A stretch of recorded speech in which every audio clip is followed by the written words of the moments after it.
Welcome, deep divers. Today, we're stepping back into a really pivotal time in American history. Not just looking at dates and names, but really getting into an era that was just buzzing with debate, decisions that echoed for generations. We are taking a deep dive into the Jacksonian era. So, roughly think 1800 to, say, 1848. And this whole period, it was really defined by these intense clashes over policy, especially about, how much power the federal government should have. And running alongside that, the deeply troubling issue of indigenous removal. Right, and what we want to do today is really unearth those core disagreements, look at the key figures driving them, and importantly, the lasting impacts. We want you to understand not just what happened, but why it happened, and maybe why it still matters. We're trying to get beyond the headlines, dig into the details from the sources, find those sometimes surprising connections. Okay, so let's set the scene a bit. Early 19th century America. Politically, things were shifting. The old Federalist Party, well, it's basically fading out.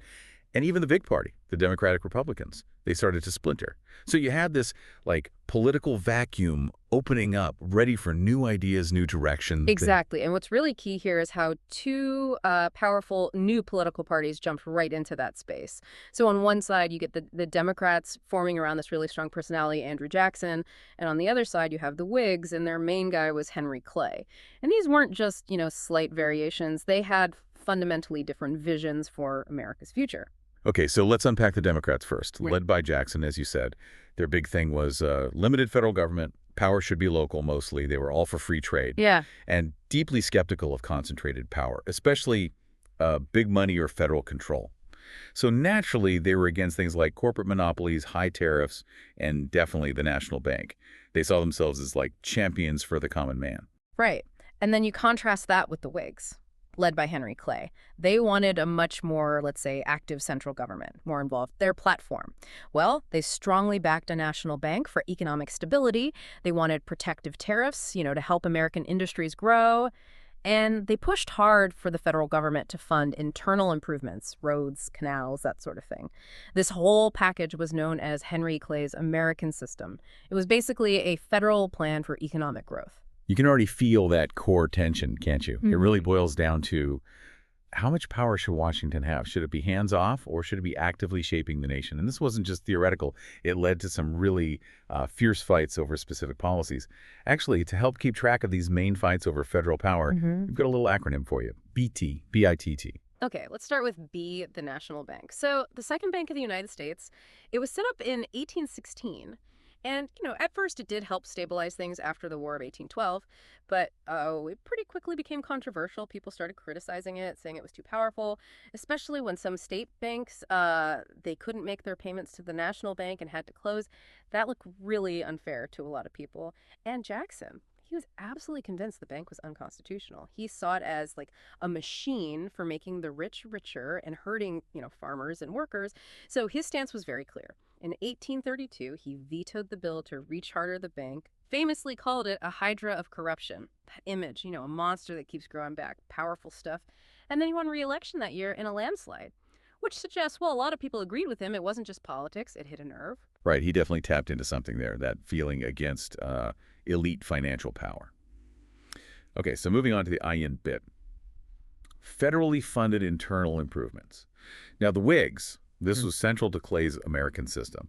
They thought federal money for roads, canals, infrastructure was absolutely crucial, to connect the country, boost trade, just make the nation stronger. We saw things like the Cumberland Road, the National Road, and even federal money for lighthouses. People like John Quincy Adams were really pushing for this, arguing it was essential for progress. But the Democrats, sticking to their guns on limited government, they saw this as, well, unconstitutional, federal overreach. They argued, states should pay for their own roads and canals. It wasn't the federal government's job to be spending national money on that stuff. So it was a real ideological clash, right down to interpreting the Constitution. Okay, and that brings us to the final letter, T, tariffs. Just quickly, protective tariffs, these are taxes on goods coming into the country. The idea is to make imported stuff more expensive, so people buy American-made goods instead. Right. Helps protect home industries. But you have to ask, who does that actually help? And who might it hurt? Well, the prime example here is the Tariff of 1828. It got nicknamed the Tariff of Abominations. It was passed under John Quincy Adams, and it jacked up import duties really high, 35, 45%. Now, this was good news for manufacturers in the North, maybe some farmers in the West, but for the South, It was disastrous. They imported a lot of goods and exported raw materials like cotton, which didn't get the same protection, so they felt unfairly penalized. Created huge sectional tension, and this leads right into the nullification crisis.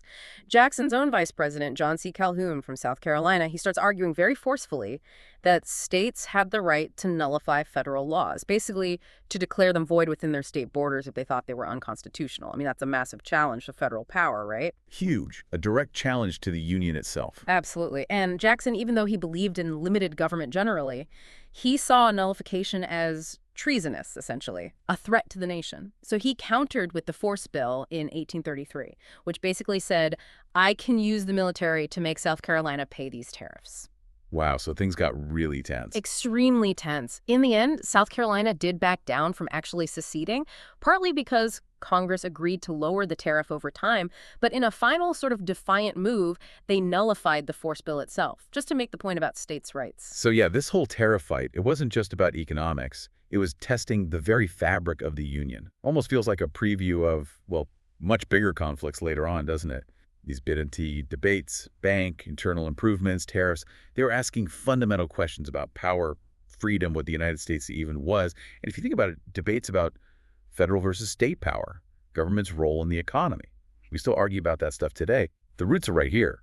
That's so true. And while all these intense fights over federal power were happening back east in the halls of Congress, there was this parallel drama unfolding, maybe even more intense in human terms, out west. It was about land, who gets to control it, and whose rights matter.